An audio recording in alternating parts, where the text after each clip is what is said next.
দিনটা ছিল শনিবার ৮ই মার্চ।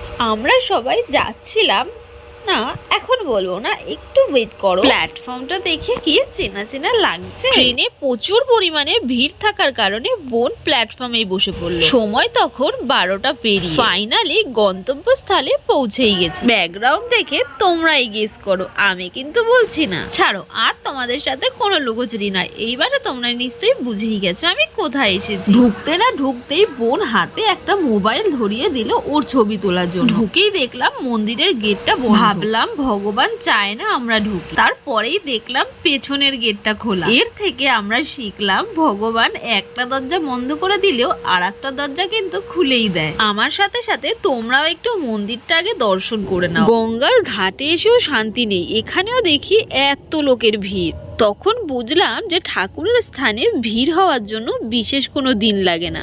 এখন আমরা কোথায় যাচ্ছি বলো তো? যেটার জন্য তোমরা এতক্ষণ ধরে ওয়েট করছিলে। হ্যাঁ, সেই হনুমানের খোঁজেই যাচ্ছিলাম। এই যে তোমরা হনুমান মশাইকে দেখতে পাচ্ছ, এনাকে কিন্তু দুপুর 3টের আগে একবারও দেখা যায়নি। পশু পাখিদেরও কিন্তু টাইম সম্পর্কে প্রচুর জ্ঞান আছে। দক্ষিণেশ্বরে গিয়ে যে আমি বানরের ছবি আঁকবো, এটা কিন্তু আমি বাড়ি থেকেই ভেবে নিয়েছিলাম।